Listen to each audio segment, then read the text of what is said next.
Welcome guys to our channel. आज के इस वीडियो में हम लोग डिस्कस करने वाले हैं ऑक्सीडेशन। इसमें हम सबसे पहले डिस्कस करेंगे ऑक्सीडेशन ऑफ अल्केन, फिर oxidation of alkene. Oxidation of alkene में हम हाइड्रोक्सिलेशन ऑफ अल्कीन और ओजोनोलिसिस डिस्कस करने वाले हैं। फिर हम डिस्कस करेंगे ऑक्सीडेशन ऑफ विसिनल डायोल्स और oxidation of alcohol. Oxidation of alcohol बहुत ज़्यादा इंपॉर्टेंट है। देन हम डिस्कस करेंगे oxidation of aromatic compounds, benzene और उसके derivatives. Then we have Etard reaction, उसके बाद ELBs persulphate reaction and lastly हम डिस्कस करने वाले हैं बेयर्स विनेगर oxidation. Then oxidation of ketone जो कि बहुत ड्रास्टिक कंडीशंस में होता है, and then we have SiO2 जो एक which is a very selective reagent. तो ये हम लोग इन सब रिएक्शंस के बारे में डिस्कस करेंगे। So let us start with it. सबसे पहले हम बात करने वाले हैं ऑक्सीडेशन ऑफ अल्केन। जनरली जो अल्केन्स होते हैं वो ऑक्सीडेशन अंडरगो नहीं करते। जनरली जो नॉर्मल कंडीशंस होती है उनमें उनका ऑक्सीडेशन नहीं होता, पर सिर्फ एक केस होता है जब अल्केन्स के पास 3 डिग्री हाइड्रोजन हो और बहुत स्ट्रॉन्ग ऑक्सीडाइजिंग एजेंट्स हो तो वो ऑक्सीडेशन अंडरगो करते हैं। फॉर एग्जाम्पल ये देखिए, ये हाइड्रोजन 3 डिग्री हाइड्रोजन है। सिंस ये ऐसे कार्बन से जुड़ा है जो और 3 कार्बन से जुड़े हुए हैं, तो इसका अगर हम KMnO4 एसिडिक मीडियम में या फिर K2Cr2O7 एसिडिक मीडियम में अगर लेते हैं तो इसका ऑक्सीडेशन हो जाएगा। अल्केन में एक ही केस होता है ऑक्सीडेशन होने का, वो तब होता है जब वहां पे 3 डिग्री हाइड्रोजन प्रेजेंट हो। ओके, अब हम सेकेंड डिस्कस करेंगे इसमें ऑक्सीडेशन ऑफ अल्कीन। अल्कीन के ऑक्सीडेशन में हम सबसे पहले डिस्कस करने वाले हैं हाइड्रोक्सिलेशन। हाइड्रोक्सिलेशन क्या होता है? It is the addition of OH on both sides of alkene and converting it into a single bond. अब आप OH कैसे लगा सकते हो? ऐसे हो सकता है कि ये देखिए, ये अल्कीन मॉलिक्यूल था, ये 2 बॉन्ड, तो आपने क्या किए, दोनों ऊपर साइड लगा दिए OH। या आप ऐसे कर लो, एक OH ऊपर है और एक OH आपने नीचे लगा दिया, राइट?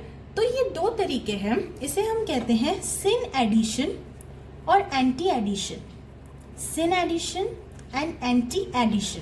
तो अगर मैं सिन एडिशन की बात करूं, मतलब जब आपके दोनों OH जो है वो ऐसे सेम साइड में है, तो जब भी दोनों OH आपके सेम साइड में होते हैं उसे हम कहते हैं सिन एडिशन। जब वो अपोजिट साइड में लगते हैं उसे हम कहते हैं एंटी एडिशन। तो इसके अपने अपने रिएजेंट्स होते हैं। अगर रिएजेंट हम बात करें सिन एडिशन के रिएजेंट्स की, तो वो सबसे पहले होता है बेयर्स रिएजेंट। बेयर्स रिएजेंट क्या होता है? It is cold alkaline KMnO4। ठीक है। सेकेंड, अगर हम इसके रिएजेंट की बात करें तो इसमें आता है ऑस्मियम टेट्राऑक्साइड H2O2 के प्रेजेंस में। थर्ड इसका होता है NaHSO4 and then we have H2CrO4 that is chromic acid. ठीक है, ये सब क्या कराएंगे? Syn addition. मतलब अगर मैं इसका वर्क लिखूं, आपको कोई अल्केन दे रहा है, ये अल्कीन दे रहा है, सॉरी अल्कीन दिया, इसमें अगर ये रिएजेंट्स प्रेजेंट रहे तो ये क्या कराएंगे, इसमें they will do syn addition. अगर सिन एडिशन होगा मतलब आपके जो दोनों OH होंगे वो कहाँ लगेंगे? Same side. अगर मैं इसी तरह बात करूं एंटी एडिशन की, तो जो आपका एंटी एडिशन होता है उसमें जो रिएजेंट्स होते हैं, एंटी एडिशन में आपके जो रिएजेंट्स होते हैं वो होता है परऑक्सी एसिड RCOH, जैसे कहते हैं परऑक्सी bond, परऑक्सी acid H3O plus. Second इसमें जो रिएजेंट होता है वो होता है RC double bond OAG plus I2 plus H3O plus. और जो थर्ड रिएजेंट होता है वो होता है आपका Ag प्लस O2 डेल्टा मतलब heat plus H3O plus, right? ये 3 हो गए इसके रिएजेंट। और अगर मैं इसका वर्क लिखूं तो इसका वर्क क्या हो जाएगा? अगर आपको कोई अल्कीन दे रहा है तो वो अल्कीन में ये क्या करेगा? Anti addition. मतलब आपके जो दोनों OH होंगे वो अपोजिट साइड में लग जाएंगे। एंटी एडिशन बोल सकते हो या आप इसे ट्रांस एडिशन बोल सकते हो। तो इसके साथ हम हाइड्रोक्सिलेशन रिएक्शन खत्म करते हैं। अब हम सेकेंड इसमें जाते हैं जो होता है उसका ओजोनोलिसिस। ओजोनोलिसिस रिएक्शन दो टाइप के होते हैं, एक होता है हमारा रिडक्टिव ओजोनोलिसिस और दूसरा होता है आपका ऑक्सीडेटिव ओजोनोलिसिस। ठीक है, अब जब हम बात करते हैं रिडक्टिव ओजोनोलिसिस में तो उसके पहले हम रिएजेंट्स देखते हैं। उसके रिएजेंट क्या हो जाएंगे आपके, सबसे पहले इसमें आप O3 यूज करते हो, फिर आप Zn के साथ H2O यूज करो या आप Zn के साथ CH3COOH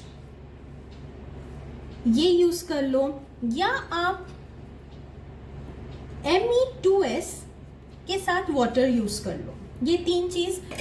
और ऑक्सीडेटिव में आप O3 के साथ H2O2 पर ऑक्साइड यूज करते हैं। अगर मैं इसका काम लिखूं वर्ड, तो रिडक्टिव ओजोनोलिसिस में डबल बॉन्ड काट के इसका काम होता है O लगाना। क्या बोला मैंने, डबल बॉन्ड काट के डबल बॉन्ड O लगाना।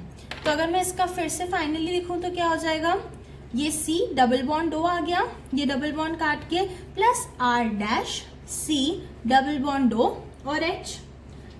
अगर हमारे पास अल्काइन है, ओजोनोलिसिस का एक ही मतलब है अभी भी, डबल बॉन्ड काट के डबल बॉन्ड O लगाना। अल्काइन में 3 बॉन्ड होते हैं, तो उसमें से अगर हमने 2 बॉन्ड काटा तो एक बॉन्ड तो अभी भी बच जाएगा। तो ये देखिए वो एक बॉन्ड आपका बच गया, बाकी डबल बॉन्ड काट के हमने डबल बॉन्ड O दोनों साइड लगा लिया। अब जब हम बात करते हैं ऑक्सीडेटिव ओजोनोलिसिस की, तो इसमें आप ना फर्स्ट अज्यूम कि भाई आपका रिडक्टिव ओजोनोलिसिस है एंड ड्रॉ द प्रोडक्ट्स। ऐसे सोचो आप कि रिडक्टिव ओजोनोलिसिस है and you guys draw the products, और उसके बाद में डू द फॉलोइंग चेंजेस जो मैं नीचे बता रही हूं। अगर आपके पास देखो, हमने क्या बोले, ओजोनोलिसिस में डबल बॉन्ड काट के आप डबल बॉन्ड O लगाओगे, डबल बॉन्ड O लगाओगे। अब ऐसा हो सकता है डबल बॉन्ड O के इर्द गिर्द 2 H हो, ऐसा हो सकता है कि डबल बॉन्ड O के एक साइड R अल्काइल ग्रुप हो और एक साइड H हो। ठीक है, ऐसा भी हो सकता है कि दोनों साइड R हो।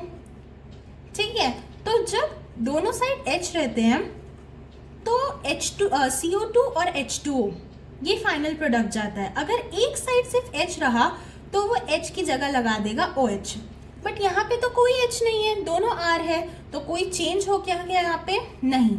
और एक और केस रहता है जब आपके C डबल बॉन्ड O दोनों साथ में रहे, तो इसमें हमने क्या किया, H था तो OH लगा दिया, तो हम क्या करेंगे ऑक्सीडेटिव में दोनों को OH दे देंगे। तो आपके क्या बन जाएंगे यहाँ पे R C double bond O OH के 2 मॉलिक्यूल्स। अगर R डिफरेंट रहा तो एक R C double bond O OH बनेगा और दूसरा R' C double bond O OH बनेगा। तो ऐसे हमने डिस्कस किया कि ऑक्सीडेटिव ओजोनोलिसिस और रिडक्टिव ओजोनोलिसिस कैसे होता है। तो हमने जो इसका फर्स्ट पार्ट हमने सोचा था कि अल्कीन और अल्कीन का ऑक्सीडेशन देखे, वो हमने कंप्लीट किया। अब हम सेकेंड पार्ट में आते हैं, वो है आपका ऑक्सीडेशन ऑफ विसिनल डायोल्स। हम बोल रहे हैं oxidation of vicinal diols. Vicinal diols क्या होता है, विसिनल का मतलब होता है पड़ोसी में। जब 2 पड़ोसी कार्बन में OH या डबल बॉन्ड O के मॉलिक्यूल्स रहते हैं तो हम उसे कहते हैं विसिनल डायोल्स। इसमें हम सबसे पहले रिएजेंट स्टडी करेंगे। रिएजेंट इसमें रहते हैं 2, HiO4 that is periodic acid और PbOAc4 it is lead tetra acetate. ये दोनों जब प्रेजेंट रहते हैं तो हमारे विसिनल डायोल्स का ऑक्सीडेशन होता है। ओके, अब इसका वर्क क्या है, तो हम इसमें 3 देखेंगे। अगर आपके पास विसिनल ये 2 पड़ोसी कार्बन है और इन पे OH लगे हैं, तो विसिनल डाई विसिनल डायोल्स का एग्जाम्पल हो गया, दोनों पड़ोसी कार्बन है, दोनों में OH OH लगा है। तो इसमें बस एक ही चीज याद रखना है, जैसे ओजोनोलिसिस में हम डबल बॉन्ड को काट के डबल बॉन्ड O लगा रहे थे, यहाँ पे हम सिंगल बॉन्ड को काट के विसिनल डायोल्स के बीच में OH OH लगा देंगे।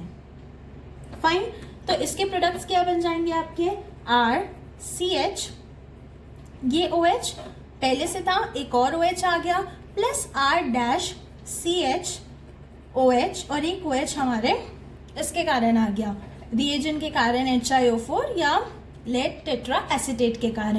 बट हमें पता होना चाहिए कि एक कार्बन पे 2 OH स्टेबल नहीं होते, तो क्या होता है, वाटर मॉलिक्यूल बाहर हो जाता है। एक कार्बन पे 2 OH अनस्टेबल होते हैं, तो H2O मॉलिक्यूल यहाँ से बाहर हो जाएगा। तो आपके फाइनल प्रोडक्ट्स क्या हो जाएंगे, R-C+O और H प्लस R-C+O और H। फाइन, ये हो गया हमारा ऑक्सीडेशन ऑफ विसिनल डायोल्स का पहला।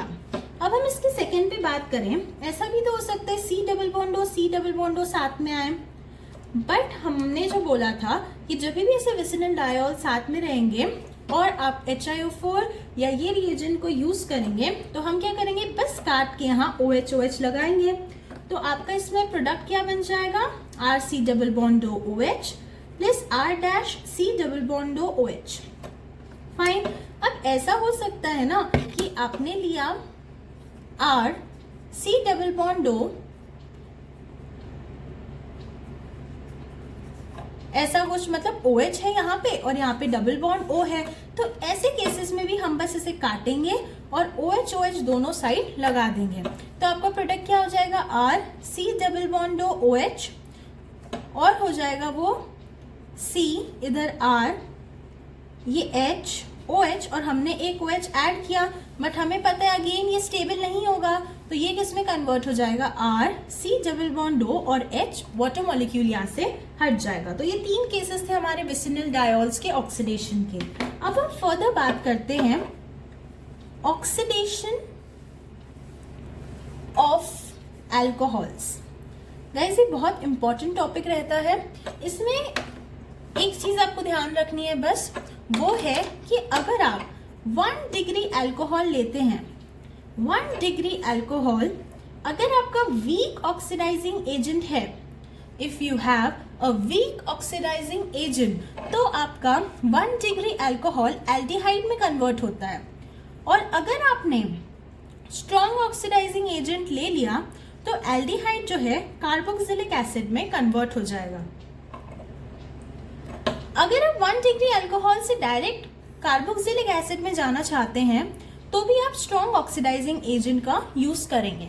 ओके, ये पहली चीज होगी। अगर आपने 2 डिग्री अल्कोहल लिया, आप स्ट्रॉन्ग ऑक्सीडाइजिंग एजेंट लो, आप वीक ऑक्सीडाइजिंग एजेंट लो, आपका कीटोन ही बनेगा, सिंस कीटोन का फर्दर ऑक्सीडेशन पॉसिबल नहीं है, और अगर है भी तो हम लास्ट में स्टडी करेंगे, जो बहुत ड्रास्टिक कंडीशंस में होता है। अब हम 3 डिग्री अल्कोहल की बात कर रहे हैं। 3 डिग्री अल्कोहल, इसका ऑक्सीडेशन नहीं होता, तो हमें क्या याद रखना है, 1 डिग्री और 2 डिग्री अल्कोहल। अब आपको पता होना चाहिए कि वीक ऑक्सीडाइजिंग एजेंट्स कौन से हैं और स्ट्रॉन्ग ऑक्सीडाइजिंग एजेंट्स कौन से होते हैं, तो हम इसे डिस्कस करते हैं। यहाँ पे पहले हम डिस्कस करते हैं weak oxidising agents. Weak oxidising agents में जो उनका जनरल काम है वो तो ये सब भी पूरा करेंगे, 1 डिग्री अल्कोहल को एल्डिहाइड में कन्वर्ट करने का, 2 डिग्री अल्कोहल को कीटोन में। कुछ एक्स्ट्रा काम भी है, वो भी हम डिस्कस करेंगे। वैसे पहले हम डिस्कस करेंगे पीसीसी के बारे में। पीसीसी क्या होता है, पिरिडीनियम क्लोरोक्रोमेट। ओके, सेकेंड हम डिस्कस करने वाले हैं पीडीसी। पीडीसी होता है पिरिडीनियम डाइक्रोमेट। ओके, पिरिडीनियम क्लोरोक्रोमेट का फॉर्मूला क्या होगा, ये आपने पिरिडीनियम मतलब ये पिरिडीन है और इस पे पॉजिटिव चार्ज, क्लोरोक्रोमेट मतलब CrO3Cl और इस पे नेगेटिव। फाइन, पीडीसी होगा पिरिडीनियम डाइक्रोमेट, मतलब पिरिडीनियम आपने बना लिया और इसमें डाइक्रोमेट मतलब Cr2O7। ये उसका बस स्ट्रक्चर है। इसके बाद हम इसकी प्रॉपर्टीज भी देखेंगे। पहले पीसीसी डिस्कस करेंगे, then PDC, then we have copper delta. उसके बाद हमारे पास आता है कॉलिन्स रिएजेंट। कॉलिन्स रिएजेंट क्या होता है? CrO3 प्लस पिरिडीन का कॉम्प्लेक्स। ओके, ये हो गया कॉलिन्स रिएजेंट। देन उसके बाद हम डिस्कस करने वाले हैं ओपिनियर। ओपिनियर बहुत इंपॉर्टेंट होता है, इसे रिवर्स ऑफ MPV करके भी जाना जाता है। ये रिएजेंट आपका क्या होगा? It is CH3 C double bond O CH3 plus aluminium OCMe whole thrice, aluminium isopropoxide. ठीक है, ये होता है ओपिनियर का रिएजेंट। उसके बाद हम डिस्कस करने वाले हैं THCl plus DMSO plus NaHCO3। उसके बाद NBS। NBS होता है N-ब्रोमो सक्सिनामाइड। N-ब्रोमो-सक्सिनामाइड का हम स्ट्रक्चर कैसे बनाएंगे? पहले सक्सीनिक एसिड का स्ट्रक्चर बनाएंगे, C double bond O C double bond O, यहाँ बीच में N और यहाँ पे हो जाएगा Br। सक्सीनिक एसिड कैसा दिखता है? C double bond O OH C double bond O OH। ठीक है, इसका हम अमोनिया के साथ रिएक्शन कराएंगे तो यहाँ NH बनेगा और फिर ब्रोमो बोल रहे हैं, देखो हम H की जगह Br लगा देंगे। ये हो गया NBS N-ब्रोमो सक्सिनामाइड। ओके, और लास्ट में हम लोग डिस्कस करने वाले हैं MnO2। MnO2 एक बहुत ही स्पेशल रिएजेंट होता है। ओके, अब इसमें कुछ कुछ के एक्स्ट्रा काम भी होते हैं। ये सभी वीक ऑक्सीडाइजिंग एजेंट है। 1 डिग्री अल्कोहल को एल्डिहाइड करने का काम करेंगे, 2 डिग्री अल्कोहल को कीटोन में कन्वर्ट करेंगे। प्लस जो पीसीसी होता है ना, उसके कुछ इंपॉर्टेंट काम होते हैं। जैसे अगर आपके 2 बेंजीन है, बेंजीन के बीच में अगर CH2 है तो वो क्या करेगा? इसको ऑक्सीडाइज कर देगा। कौन? PCC, C double bond O।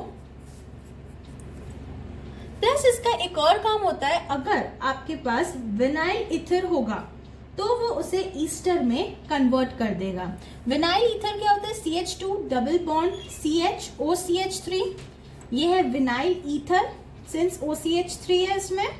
उसमें अगर आप पीसीसी रिएजेंट यूज करेंगे तो आपका बन जाता है Easter, C double bond O OCH3। मतलब आपने विनिल ईथर को कन्वर्ट किया ईस्टर में। फाइन।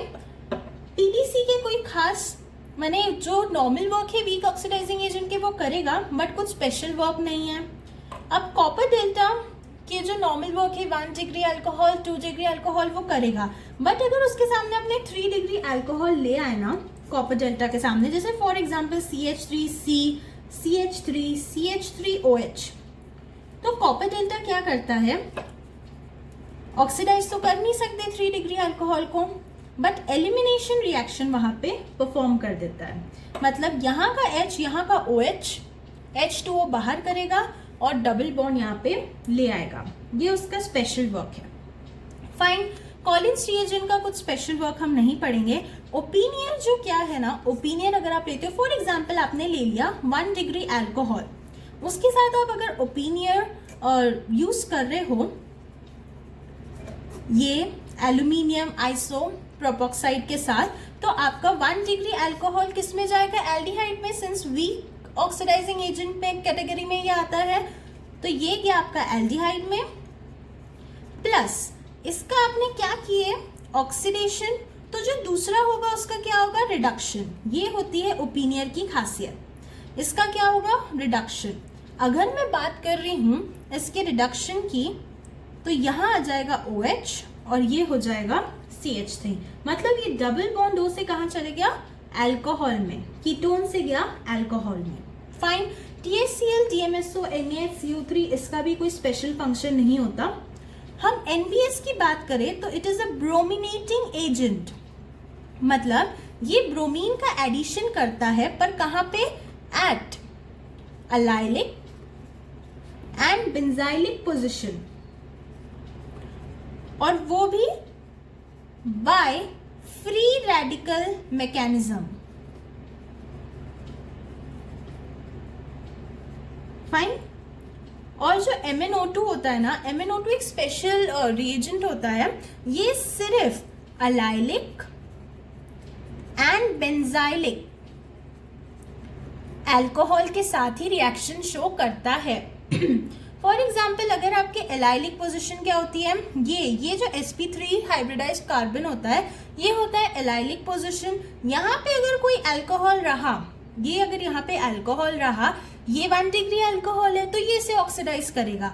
अगर बेंजाइलिक पोजीशन मतलब बेंजीन के साथ ये जो कार्बन जुड़ा है, इस पे कोई अल्कोहल रहा, तो ये इसे ऑक्सीडाइज करेगा by the same funda, 1 degree alcohol to aldehyde, 2 degree alcohol to ketone. But वो कौन से रहने चाहिए? बेंजाइलिक और अलाइलिक अल्कोहल, ये हमें ध्यान में रखना है।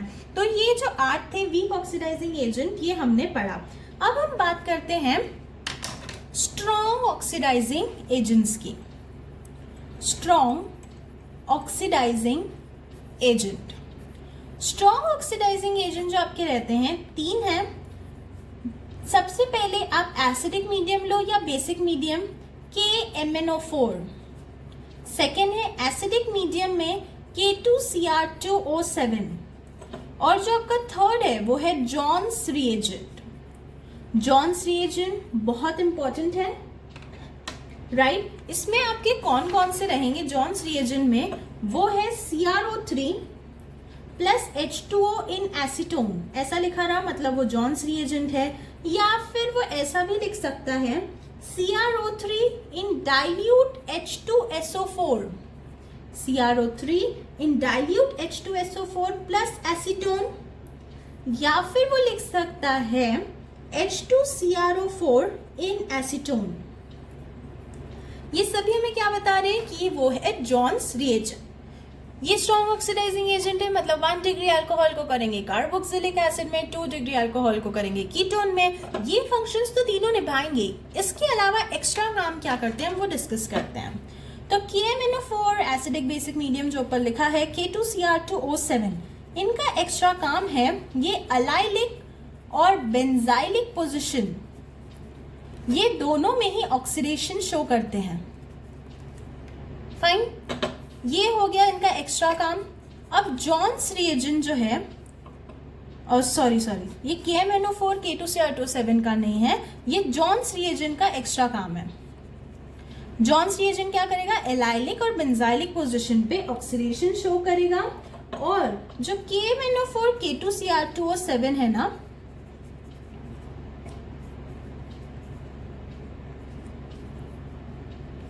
ये अल्कीन या अनसैचुरेशन के प्रेजेंट में, अल्कीन हो अल्काइन हो, इसमें क्या करते हैं? Oxidative ozonolysis. मतलब अगर आपने KMnO4 K2Cr2O7 यूज किया और अगर आपको वहां पे मल्टीपल बॉन्ड जैसे अल्कीन या अल्काइन दिखे, तो आप वहां पे क्या परफॉर्म करेंगे? Oxidative ozonolysis. For example C11C CH3H CH3H, ये आपको अल्कीन दे दिया और प्रेजेंस में वो ले रहा है KMnO4। KMnO4 यहाँ पे क्या परफॉर्म करेगा? Oxidative ozonolysis. ऑक्सीडेटिव ओजोनोलिसिस के क्या रूल्स थे? पहले रिडक्टिव सोच के आप प्रोडक्ट बना लो। तो CH3 C double bond O और H, इसे काटा, डबल बॉन्ड O लगाया, ऐसे के 2 बन गए हमारे पास। उसके बाद ये क्या करना है हमें? Oxidative ozonolysis. ऑक्सीडेटिव ओजोनोलिसिस ने बोला था सेकेंड स्टेप क्या है? अगर यहाँ पे आपको H दिख रहा है तो आप उसे किस में कन्वर्ट कर दोगे? OH में। तो ये हो जाएगा आपका फाइनल आंसर। तो इसके साथ हमने ऑक्सीडेशन ऑफ अल्कोहल को भी खत्म किया। अब हम आगे देखते हैं। थर्डली हमने बोला था हम स्टडी करेंगे oxidation of aromatic compounds. Oxidation of aromatic compounds में हम बात करेंगे बेंजीन और उसके डेरिवेटिव्स की। तो हम बात कर रहे हैं ऑक्सीडेशन ऑफ एरोमेटिक कंपाउंड्स। तो सबसे पहले हम बेंजीन को देखते हैं।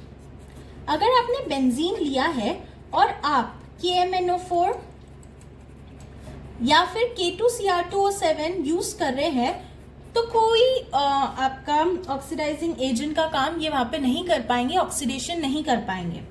सेकेंडली, अगर आप KMNO4 इसके साथ आप डेल्टा यूज करें इनके साथ, तो क्या होगा, हीट अगर आप यूज करेंगे तो जरूर फर्क पड़ेगा। जैसे फॉर एग्जांपल आपने ये ले लिया, इसके साथ ये बेंजीन के साथ कोई कार्बन कंपाउंड है, आपने उसे लिया, इसके पास अल्फा H है। जब भी बेंजीन रिंग के साथ कोई carbon compound having alpha H जुड़ा रहे तो उसका ऑक्सीडेशन हो जाता है COOH में। आपको बस इतना याद रखना है। इसकी जगह हम कोई भी जनरल कंपाउंड वो ले सकते हैं जिसके साथ अल्फा H जो है, ये कार्बन का कोई कंपाउंड होना चाहिए, सपोज R है कोई भी, यहाँ पे अल्फा H, एक अल्फा H भी रहा तो वो कार्बोक्सिलिक एसिड में ऊपर ग्रुप लग जाता है। प्लस अगर आपका यही जो है ये R है ना, ये बेंजीन तो है यहाँ पे, ये जो R है यहाँ पे अगर C डबल बॉन्ड हो ऐसा हो गया, या C के साथ OH हो गया, या C ट्रिपल बॉन्ड N हो गया, तो ये तीनों केसेस में भी COOH ही लगेगा बेंजीन के ऊपर।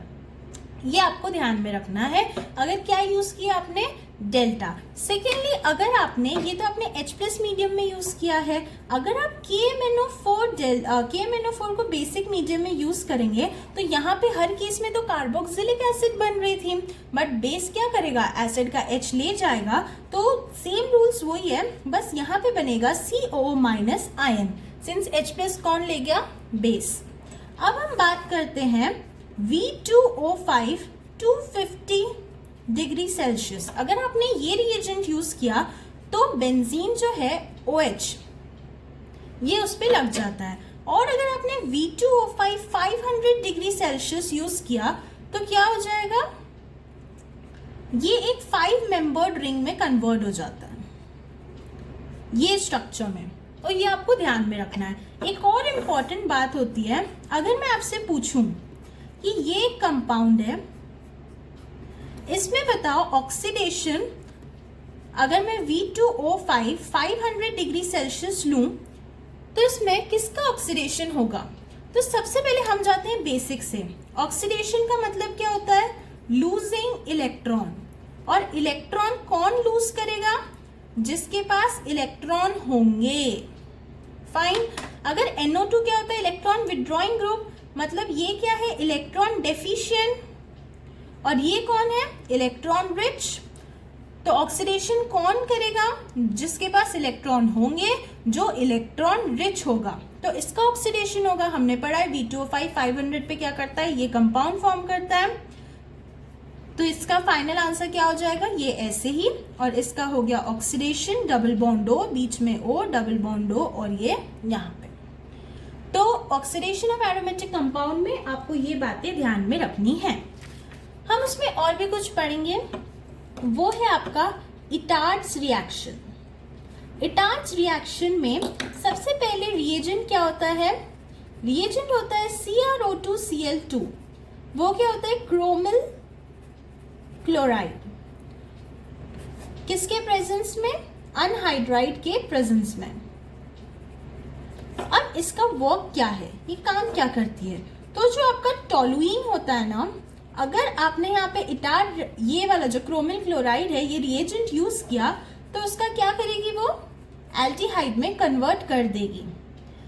अब ऐसे करने वाले काम और भी दूसरे रिएजेंट्स करते हैं, जैसे फॉर एग्जांपल आपको टोलुइन को एल्डिहाइड में कन्वर्ट करना है, तो सबसे पहले आपने बोला चलो इटार्ड रिएक्शन हम कर लेते हैं। सेकेंडली आपने यहाँ पे बोला कि हम Cl2H के साथ रिएक्शन करते हैं। देखो अगर आप Cl2H के साथ रिएक्शन करेंगे ना तो यहाँ पे 2 Cl आ जाएंगे, और फिर आप इसकी रिएक्शन एक्वस KOH के साथ कीजिए तो यहाँ पे OH लग जाएगा, मतलब ये C पे 2 OH, और अभी हमने डिस्कस किया एक कार्बन पे 2 OH स्टेबल नहीं होते, वाटर मॉलिक्यूल बाहर निकल जाएगा, मतलब finally C double bond OH aldehyde बन जाएगा। तो ये एक और तरीका था। और एक और, जब आप MnO 500 डिग्री सेल्सियस पे लें तो भी टोलुइन एल्डिहाइड में कन्वर्ट होता है। तो ये बातें आपको ध्यान में रखनी है। फिर हम इसमें थर्ड पढ़ने वाले हैं, वो है ELBs persulphate reaction. ELBs persulphate reaction में आपका जो रिएजेंट होगा, वो होता है K2S2O8। जब भी आप फिनॉल K2H2O8 रिएजेंट के प्रेजेंस में लेंगे तो वो ऑक्सीडाइज होके ELBs पर सल्फेट रिएक्शन के अकॉर्डिंग ऐसा कंपाउंड बनेगा। ऊपर तो OH रहेगा भी, उसके ट्रांस में एक OH और लग जाएगा। फाइन। अब हम लास्ट पार्ट, ये हमने थर्ड पार्ट डिस्कस किया, अब हम लास्ट पार्ट में आते हैं। उसके अकॉर्डिंग हम लोग अभी डिस्कस करने वाले हैं बेयर्स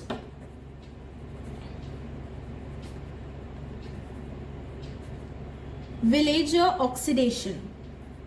बेयर्स-विलेजर ऑक्सीडेशन में आपके पास क्या होता है, एक कीटोन होता है, ये कीटोन, और इसमें रिएजेंट क्या यूज करेंगे हम लोग, पर oxy acid.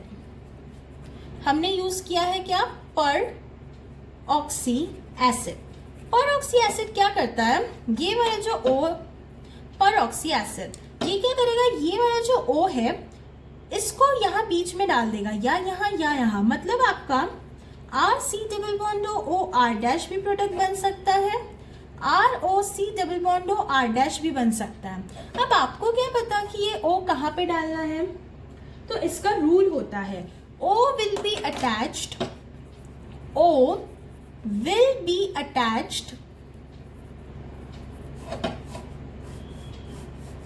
in the order H, फिर 3 डिग्री, फिर 2 degree, then pH, then 1 degree and then Me। ये ऑर्डर आपको याद रखना है। ये किसका ऑर्डर होता है, इसे हम कहते हैं माइग्रेशन टेंडेंसी। माइग्रेशन टेंडेंसी किसकी ज्यादा होगी, जिसके पास नंबर ऑफ कार्बन ज्यादा होंगे। फॉर एग्जाम्पल अगर मैं आपको बोलूं CH3 कि CH3 किसमें नंबर ऑफ कार्बन ज्यादा है, इसमें, तो माइग्रेशन टेंडेंसी किसकी ज्यादा होगी, इथाइल की मिथाइल के कंपैरिजन में ज्यादा होगी, राइट। और ये भी माइग्रेशन टेंडेंसी का ही ऑर्डर है। अगर हम इसे एग्जाम्पल से समझना चाहें तो क्या होगा, अगर आप यहाँ पे ले रहे हैं CH3 CH2 C double bond O और CH3, तो ये है मिथाइल, ये है इथाइल, इसके पास नंबर ऑफ कार्बन ज्यादा है, तो यहाँ पे जो है वहां पे O जाएगा जहां पे नंबर ऑफ कार्बन ज्यादा होंगे, जहां पे माइग्रेशन टेंडेंसी ज्यादा होगी, और यहाँ पे ये वाला ऑर्डर फॉलो होगा, वहां पे आपका O जाएगा। तो यहाँ पे O चला गया, C double bond O CH3। ध्यान रखना जो H के पास वाला O होता है वही जाता है। अब अगर आपने एग्जाम्पल के लिए ले लिया, यहाँ पे कोई C है और ये C double bond O CH3 CH2 CH3, तो ये क्या हो जाएगा 2 डिग्री, और ये क्या हो जाएगा 3 डिग्री। इसके साथ हम नहीं देखते, ये एक कार्बन के साथ है, ये 1 डिग्री और ये है 3 डिग्री। 3 डिग्री का हमने पढ़ा कि माइग्रेशन टेंडेंसी ज्यादा है, तो O कहाँ पे आएगा आपका 3 डिग्री के पास। ये लगा आपका ऑक्सीजन, ये C double bond O CH2 CH3। ये होता है बेयर्स विलेजर्स ऑक्सीडेशन। अब हम आगे बढ़ते हैं। इसके बाद जो सेकेंड चीज हमें पढ़ना है वो है oxidation of ketone. Oxidation of ketone में ये बहुत ही ड्रास्टिक कंडीशंस में होता है, और जब ये होता है कीटोन में, ये जो बॉन्ड्स रहते हैं, ये बॉन्ड जब ब्रेक होता है, ये अल्फा कार्बन का और कार्बोनिल कार्बन का, और दोनों ही कार्बोक्सिलिक एसिड में दैट इज COH में कन्वर्ट हो जाते हैं। इस प्रकार होता है ऑक्सीडेशन ऑफ कीटोन। बहुत ही ड्रास्टिक कंडीशन में, जनरल कंडीशंस में नहीं होता है। फॉर एग्जाम्पल आप इसे सिमेट्रिकल कीटोन और अनसिमेट्रिकल कीटोन, ऐसे समझ सकते हैं। अगर आप सिमेट्रिकल ले रहे हैं मतलब सी सी सी सी डबल बॉन्ड O सी सी सी, आप H बैलेंस कर सकते हैं, कार्बन की वैलेंसी 4, ऐसा कुछ ले रहे हैं तो ये कहीं से भी कटे, दोनों साइड OH OH लग जाएगा, दोनों कार्बोक्सिलिक एसिड बन जाएंगे, मतलब फाइनली एक ये कार्बोक्सिलिक एसिड बनेगी और एक 3 कार्बन वाली कार्बोक्सिलिक एसिड बन जाएगी। अगर अनसिमेट्रिकल रहा तो यहाँ पे लगता है आपका पॉफ्स रूल। पॉफ्स रूल क्या बोलता है कि कटिंग, ये जो कट लगा, ये कटिंग कहां से होगी, जहां पे नंबर ऑफ कार्बन्स ज्यादा होंगे वहां पे ये जो कटिंग है ये होती है, मतलब ये ब्रेकिंग होगी, वहां से C डबल बॉन्ड O और OH में ये ब्रेक होगा। जैसे फॉर एग्जाम्पल मैं बोलती हूँ CH3 CH2 CH2 C double bond O CH2 CH3, यहाँ पे 2 कार्बन है और यहाँ पे 3 है, तो कहाँ पे ब्रेकिंग होगी पॉफ्स रूल के अकॉर्डिंग, यहाँ पे। तो आपका जो प्रोडक्ट होगा फाइनली ऑक्सीडेशन के लिए, और इसमें ड्रास्टिक कंडीशंस मतलब क्या, KMnO4 very strong oxidising agent, high pressure high temperature, यहाँ पे भी वही कंडीशंस है right, KMnO4 very strong oxidising agent, high pressure and high temperature. ये आपने लिया तो आपके 2 एसिड्स बनेंगे, जहां से मैंने ब्रेकिंग बताई वहां से अगर आप ब्रेकिंग करोगे तो C double bond O OH plus एक और आपका बनेगा C double bond O CH2 CH3 OH। ठीक है, ये आपके बन जाएंगे अगर अनसिमेट्रिकल रहा। और अब हम इसके लास्ट टॉपिक में आते हैं, वो है आपका SiO2। SiO2 के हमारे 2 फंक्शंस होते हैं। सबसे पहले अगर हम देखें, इसे हम वेरी सिलेक्टिव रिएजेंट क्यों बोलते हैं, इसके रीजंस है। तो सबसे पहले हम इसका रूल पढ़ें तो जो मिथाइलिन ग्रुप CH2 ग्रुप रहता है adjacent to carbonyl carbon, CH2 group adjacent to carbonyl carbon, वो उसको C डबल बॉन्ड O में कन्वर्ट कर देता है। मतलब जो C डबल बॉन्ड O के बाजू में एडजेसेंट में CH2 ग्रुप होगा, उसने उसको C डबल बॉन्ड O में कन्वर्ट कर देना है। For example CH3 C double bond O CH3, अगर आपने SiO2 यूज किया तो ये क्या करेगा, यहाँ पे CH2H हम इसे ऐसे लिख सकते हैं, तो एडजेसेंट टू दिस इसको ये क्या करेगा, कन्वर्ट कर देगा C डबल बॉन्ड O में, तो ये हो जाएगा C double bond O C double bond O और H। सेकेंड इसका एक और फंक्शन होता है, वो होता है जो अल्कीन का अल्फा H, जो अल्कीन का अल्फा कार्बन होता है वहां पे वो OH लगाता है। और वो किस ऑर्डर में OH लगाएगा, सबसे पहले CH2 से जहां दिखा वहां पहला प्रेफरेंस, देन होगा उसका CH, फिर होगा CH3। ये ऑर्डर आपको ध्यान में रखना है। फॉर एग्जाम्पल अगर मैं लूं, आपने कोई अल्कीन लिया है, इसके यहाँ पे CH3 ग्रुप है और यहाँ पे CH2 और यहाँ पे कोई भी ग्रुप है R सपोज कर लो, यहाँ पे CH2 है, पर फाइन यहाँ OH है, कुछ भी हो, हमें कोई लेना देना नहीं, कुछ भी हो फाइन। ये CH2 है, यहाँ पे जो CH2 है हमने बोला कि इसका काम क्या है, ये अल्फा कार्बन है, ये भी अल्फा कार्बन है, ये भी अल्फा कार्बन है, इसको यहाँ पे OH लगाना है। तो या अब इसके पास चॉइस है, या तो वो यहाँ OH लगाए या तो यहाँ OH लगाए। इस ऑर्डर के अकॉर्डिंग वो कहाँ OH लगाएगा, इस CH2 पे, तो ये CH2, ये OH उसने यहाँ पे लगाया, then C double bond C CH3, ऐसा आपका प्रोडक्ट बन जाएगा। तो इसके साथ ही हमने हमारे ऑक्सीडेशन के हर एक चीज़ कवर किया है। होप आप सबको ये वीडियो पसंद आई हो। प्लीज़ लाइक शेयर और सब्सक्राइब करना मत भूलिएगा। Thank you.